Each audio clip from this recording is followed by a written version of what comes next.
L'entretien des patriotes, bonjour à tous, heureux de vous retrouver. Green Deal, corruption massive au sein de l'Union européenne, et ce sont Trump et Musk les méchants.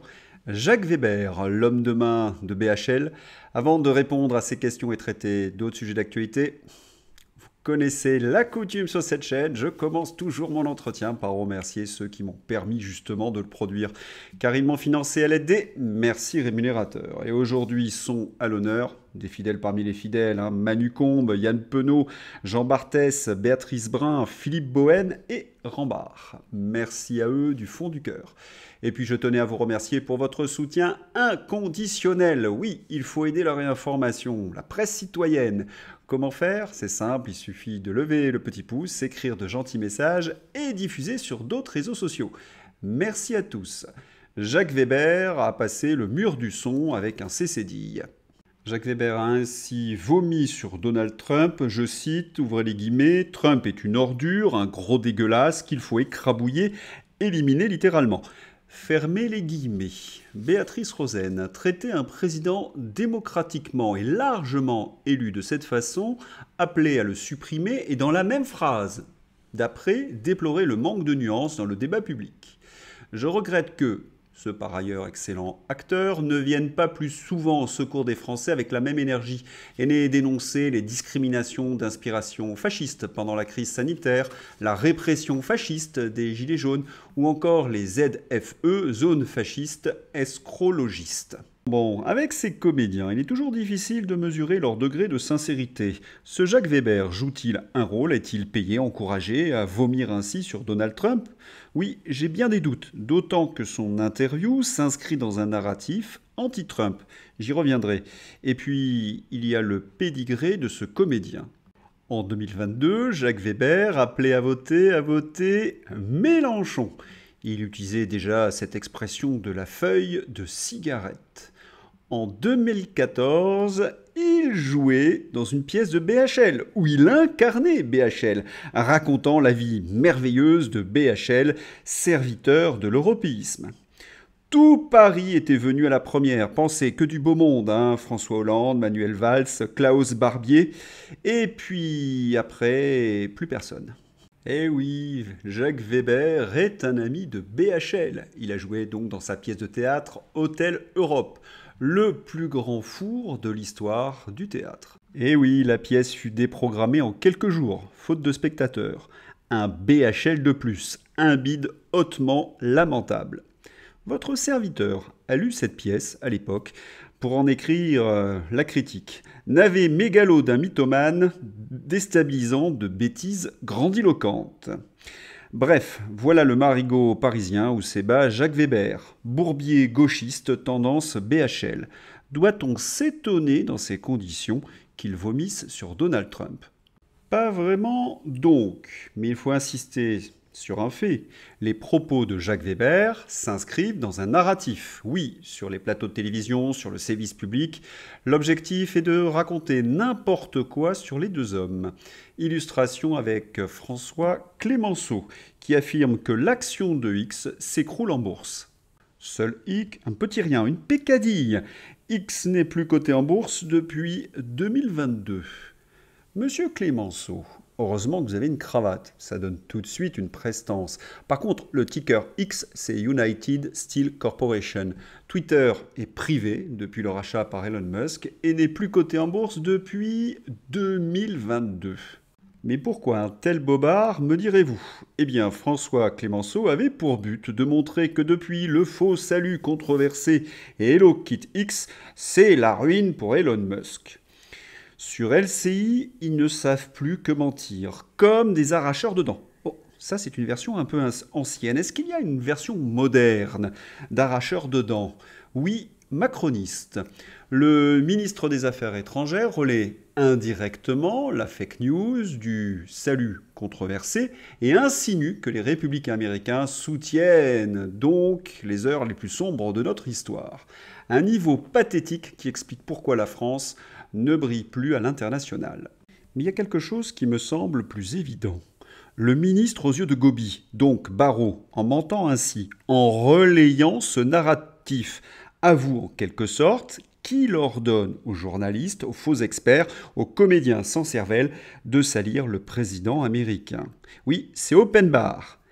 Et pour tous ces européistes, cela devient vraiment urgent, parce que Trump est plutôt apprécié par les Français si on en croit ses consultations du Figaro. Immigration, protectionnisme, wokisme, pensez-vous que Donald Trump tiendra les promesses de son discours d'investiture? Oui, à 72%. Donald Trump fera-t-il, selon vous, un bon président des États-Unis? Oui, à 56%. Si les Français critiquent la méthode Trump, ils soutiennent le programme du président américain. Et ça, c'est un vrai cauchemar pour tous ces européistes woke. Le Figaro, toujours. 70% des Français approuvent la décision de quitter X. 73% des Français considèrent que Donald Trump est raciste. Une écrasante majorité des Français trouvent le nouveau président américain agressif et même raciste. Il devait y avoir sacrément le feu pour que les sondages du Figaro démentent les consultations du Figaro. Didier Maisto à ce sujet. Débunkage sondage. Allez, je vais encore prendre du temps pour débunker cet intox. Vous délirez complètement le Figaro. Le sondage que vous proposez, que je viens de vous montrer, n'a absolument rien de scientifique. Il est réalisé sur Internet par une société tierce sur la base du volontariat, ce qui suffit à le mettre à la poubelle. On ne sait pas qui est qui, rien n'est vérifié, c'est seulement du déclaratif. Ce ne sont pas 70% des Français, mais seulement 703 internautes, et peut-être moins, car on peut s'inscrire et voter sous différentes identités. Le panel est peut-être squatté par 30 militants en tout, et pour tout. Vous extrapolez une réponse avec un titre putaclic et une photo de Musk à partir d'une question que je reproduis ici, copie d'écran. Oui, comme le dirait Didier Masto, ce n'est pas terrible. L'objectif de ce narratif, eh bien toujours la même chose, c'est la fabrique de l'opinion, c'est-à-dire forger des armes rhétoriques pour les idiots et les moutons. On a connu la même histoire pendant la pandémie. On ne discute pas avec des complotistes anti-vax. Elon Musk, tu le défends, mais c'est un fasciste. Affligeant comme toujours. Les européistes auraient-ils le trouillomètre à zéro? Un indice, ils retournent leur veste à la vitesse lumière, comme Thierry Breton. Réseau social X, ex-Twitter. Je n'ai absolument pas l'intention de quitter ce réseau. Les déviances doivent être corrigées par notre loi, dixit Thierry Breton. Ah, il ne soutient plus le scandale HelloKitX, ça retourne vite sa veste, un politicien quand même. Pour bien comprendre ce retournement de veste de Thierry Breton, il faut savoir que depuis que la presse citoyenne, presse de réinformation, a révélé l'ampleur du scandale HelloKitX avec le CNRS, il y a un risque de poursuite judiciaire. Courageux Thierry Breton, mais pas téméraire. Autre exemple, Nathalie Loiseau. Elle est tombée du nid. Nathalie Loiseau, quand je vois l'Open Society financer des associations favorables au port du voile pour les femmes, je ne suis pas d'accord, mais je n'ai jamais vu aucune activité de l'ECFR être influencée par les positions de George Soros ou de son fils Alexander. Bon, première considération, notre dossier sur Nathalie Loiseau-Soros a obligé ce volatile à baisser d'un ton, conférer les entretiens à ce sujet. Mais la défense de Loiseau sur l'ECFR est hilarante. Alexander Soros explique que l'ECFR, qu'il finance et qu'il considère comme son meilleur investissement, selon ses propos, ne servirait pas ses intérêts. Il jette donc des millions par la fenêtre. Et la marmotte, elle met le chocolat dans le papalu? Oui, c'est sûrement un hasard si Nathalie Loiseau a soutenu le Green Deal des associations Soros. Scandale du Green Deal. Bruxelles sous le feu des accusations de lobbying et d'ingérence. Des ONG au programme idéologique marqué auraient bénéficié de financement de la Commission européenne pour promouvoir le Green Deal. Ce scandale relance les critiques sur le rôle du lobbying et les dérives des institutions européennes. Oui, la Commission européenne a payé des ONG pour faire son lobbying.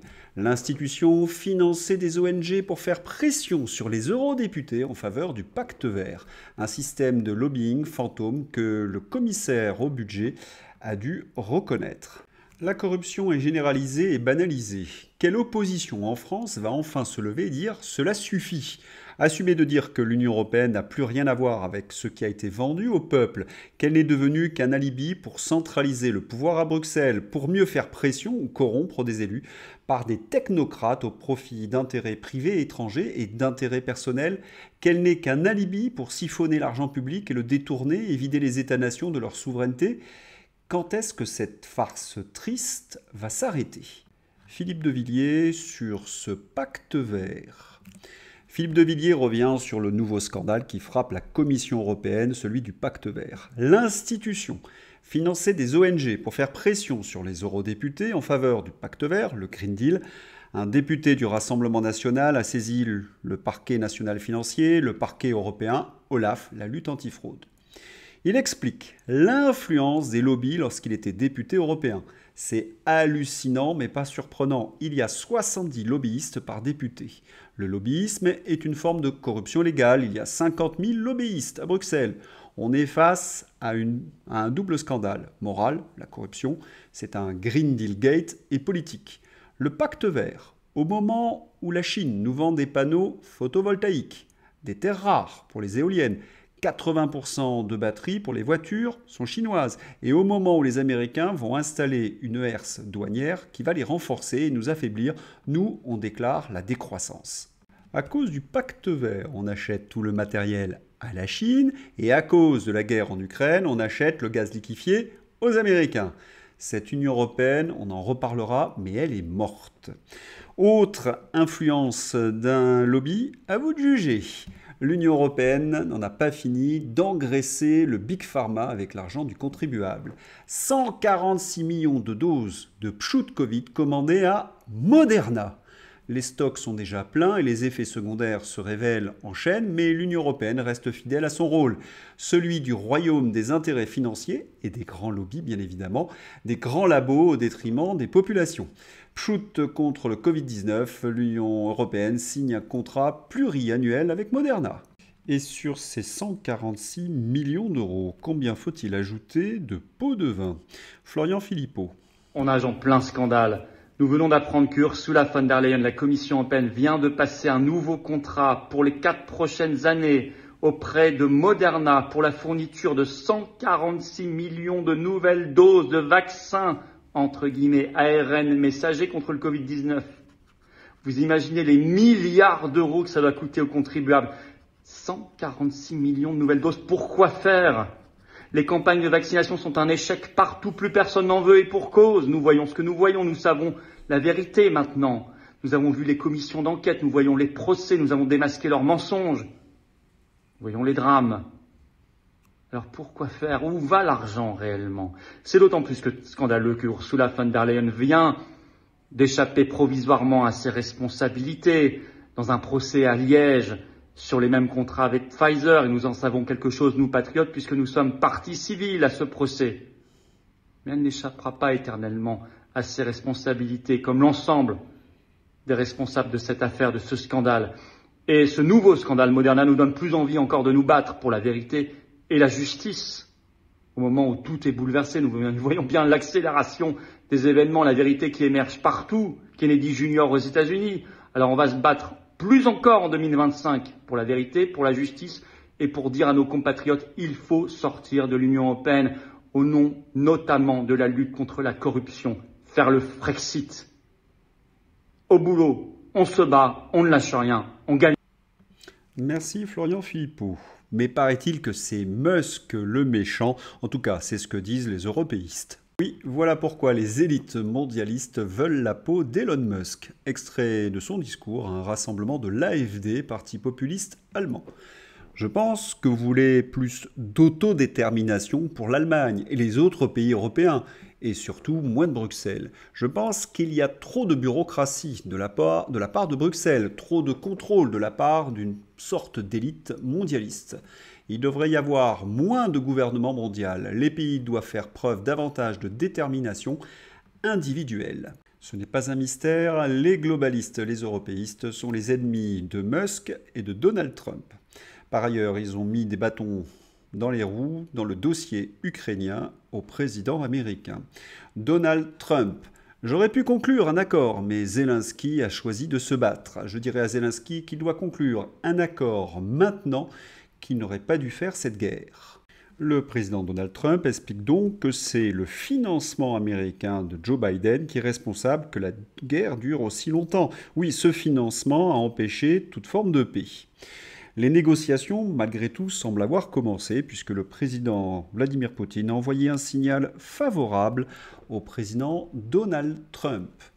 Urgence, le président russe Vladimir Poutine déclare que si la présidence américaine de 2020 n'avait pas été volée à Donald Trump, la crise ukrainienne n'aurait jamais vu le jour. À la lueur de cet échange, on se dit qu'il y a un dégel entre Washington et Moscou. Quel est le meilleur moyen d'arrêter cette guerre ? Eh bien, on le sait. Le nerf de la guerre, c'est l'argent. Le département d'État émet une pause immédiate et généralisée sur l'aide étrangère.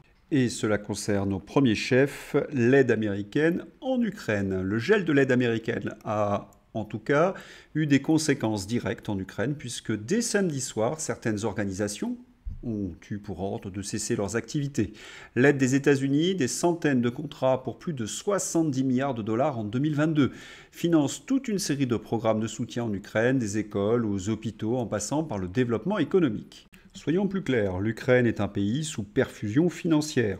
Vous coupez les milliards, il n'y a plus d'État. Un fruit prêt à tomber. Les Ukrainiens ont fait savoir dans la presse que cela ne concernait pas l'aide militaire. Toujours dans Politico, le secrétaire d'État Marco Rubio a interrompu les dépenses vendredi sur la plupart des aides d'urgence existantes pendant 90 jours. L'ordre, qui a choqué les responsables du département d'État, semble s'appliquer au financement de l'assistance militaire à l'Ukraine. De quoi pousser Zelensky à la table des négociations ? Affaire à suivre. En tous les cas, si vous voulez avoir une analyse économique et militaire de qualité, courez voir ce bulletin 222 de Xavier. La vidéo est dans ma description. Et ce qui est très visible sur la carte militaire, c'est le nombre de chaudrons, c'est-à-dire des villes encerclées. À visionner donc, sur le sévice public, il n'y a qu'un seul danger, c'est l'extrême droite. Une obsession, 7 jours sur 7, du matin au soir, sur tous les sujets. Le sévice public ne parle que de ça, de la menace de l'extrême droite. Encore hier, sur Arte avec Mathieu Slama. Remarquez qu'il faut être honnête. Il y a une menace pour ces gauchistes de l'extrême droite, entre guillemets. C'est qu'elle leur coupe toutes les subventions de leurs associations et autres nids de parasites. Remarquez que tous ces gauchistes pourront alors jouir en totale plénitude de la paresse qu'ils vantent tant. Sinon, danger de l'extrême droite, voyons voir. Après sa victoire à la Star Academy, Marine est la cible d'un déferlement de haine sur les réseaux. Marine, sale blanche, elle a gagné parce qu'elle est blanche. C'est quand même merveilleux ce vivre ensemble qui nous a été vanté par la gauche. Philippe Murer. Elias, un jeune Français, a été assassiné à Paris par 2 jeunes barbares de 16 et 17 ans pour lui voler son téléphone. Ces jeunes sont des multirécidivistes, des vols et violences graves laissés en liberté. Oui, la justice des mineurs doit être revue. Oui, c'est indéniable, mais il y a également cet assistanat de la gauche qui est un véritable engrais à mauvaise herbe. Pierre Sautarel.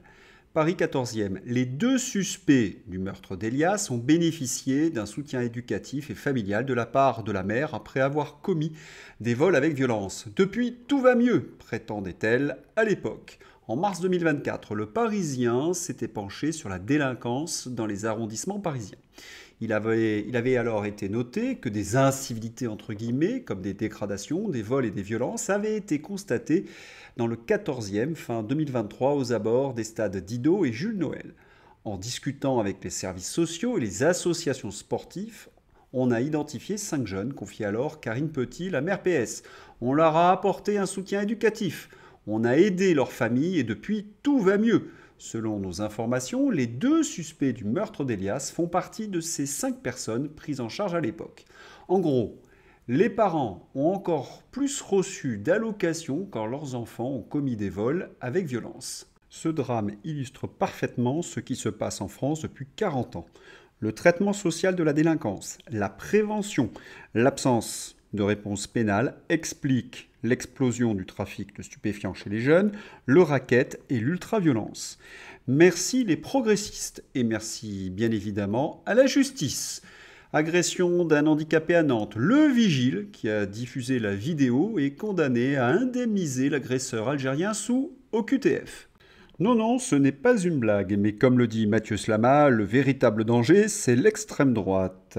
Allez, une dernière pour la fin. Éric Piolle, avec les souverainistes nationalistes. Des fascistes, les heures sombres, il faut les combattre, leur interdire de parler, il faut faire barrage. Éric Piolle avec les dealers. Il faut trouver un modus vivendi, c'est-à-dire un moyen de vivre avec eux, car ils sont paumés les pauvres. Et oui, quand on est de gauche, on ne plaint que les millionnaires du trafic de stupéfiants. Et c'est ces mêmes élus de gauche qui persécutent le peuple français. On ne trie pas des véhicules, on trie des gens. Avocat, il fait un recours contre la ZFE à Montpellier. Pacte vert, Green Deal, guerre, corruption, censure, narco-État, délinquance, ZFE, faillite. Vous avez là tout le programme progressiste. Mais le danger, c'est l'extrême droite. La bonne blague. Des leaders politiques dans la tourmente. François-Xavier Bellamy.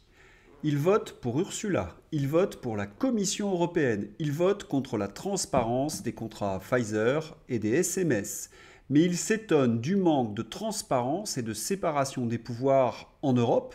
Là, on touche quelque chose avec ces jeunes leaders de droite. Leur discours est très séduisant, nous sommes souvent d'accord avec eux, mais voilà, ce ne sont que des mots. Leurs actions les trahissent. Un cynisme révoltant. Nous avons eu une autre illustration avec Marion Maréchal. Marion Maréchal, je veux une coalition des droites. Est-il vraiment inenvisageable qu'on travaille avec Édouard Philippe ou une partie des macronistes de centre droit? Je pense qu'il y a des points de convergence. Oui, la trahison et le progressisme européiste. Et maintenant, c'est au tour de Sarah Knafo, qui aurait été coachée par Jacques Attali. Direction 2027, lorsqu'elle préparait les concours de l'ENA, Sarah Knafo a été coachée par Jacques Attali et Hubert Védrine.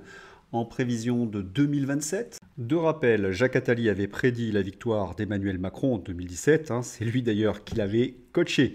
Et il avait prédit la victoire d'une femme en 2027. Et voilà qu'on apprend qu'il aurait coaché Sarah Knafo. Merci à Rémi de Juste Milieu pour ce scoop. Sarah Knafo doit répondre au plus vite car l'affaire est très grave. Bon, comment reconnaître un vrai leader souverainiste? Eh bien, il est pour le Frexit. Point barre. Allez, c'est l'heure d'ouvrir la page Fantasy avec Emmanuel Macron. Baromètre Macron plus impopulaire que jamais avec 79% de mécontents. Eh bien, cette dernière bévue ne va pas améliorer les sondages. Paiement par carte au péage. Emmanuel Macron aurait été berné par le TikToker qui n'a en réalité jamais été verbalisé. Bravo McKinsey. Hier, on découvrait également qu'il était un fanatique. Tout le monde veut le départ d'Emmanuel Macron. Même Bob Ménard, la girouette. Si même Bob Ménard dit que Macron doit partir, je crois qu'on est au bout du bout. Et oui, Bob, c'est le courtisan par excellence, la girouette qui indique d'où souffle le vent. Si Bobby désire le départ du poudré, c'est que les carottes sont cuites. Peut-être pour cette raison, tic-tac, tic-tac, tic-tac, vous entendez? Plus que quelques jours avant le dossier Candace-Owen sur Bribri. Sans transition, encore que, oui, le service public veut enseigner la sexualité à nos enfants avec la série Sexe au truc, accessible gratuitement. France Télévisions s'adresse ainsi aux enfants de 8-11 ans pour leur expliquer la sexualité. Au programme, masturbation, promotion de la GPA. Et qui est derrière cette éducation sexuelle? Vous le savez, ce sont les puissants du World Economic Forum. Et oui, les secrets de la dépravation de nos élites globalisées. Tout s'explique. La dépravation des élites de Davos s'étale dans les médias du monde entier. Et ces élites nous donnent des leçons sur tout. Remarquez, on s'en serait douté. Le Parisien en 2020, Covid-19. Plus d'un quart des Français pensent que le coronavirus a été fabriqué en laboratoire. Ouh, les affreux complotistes. 2025. Covid, l'épidémie très probablement provoquée par la fuite d'un labo chinois selon le FBI. Entre 2020 et 2025, ou comment, comme sur d'autres sujets rationnels, les soi-disant complotistes n'avaient fait qu'alerter sur des hypothèses non écartables d'emblée. Eh oui, 5 ans plus tard. Dans la série Lorsqu'on est une serpillière, il ne faut pas s'étonner d'être traité en serpillière. Le Danemark, membre enthousiaste de la coalition qui a envahi l'Irak, espion de ses partenaires européens pour le compte de la NSC, hôte d'une base américaine, généreux donateur de son artillerie et de ses avions à l'Ukraine. Et c'est pas la Russie qui va lui voler le Groenland. Dans le même esprit, comment un des plus grands investisseurs technologiques au monde voit l'Union européenne? Ah, le fameux bouchon. Réflexion. Vous rigolez, mais bientôt vous aurez une génération de grands-mères qui ne sauront pas faire de gâteaux, mais qui auront des tatouages sur les fesses. Voilà, c'est tout pour aujourd'hui. J'espère que vous avez apprécié cet entretien. Je vous souhaite une excellente journée. À bientôt. Au revoir.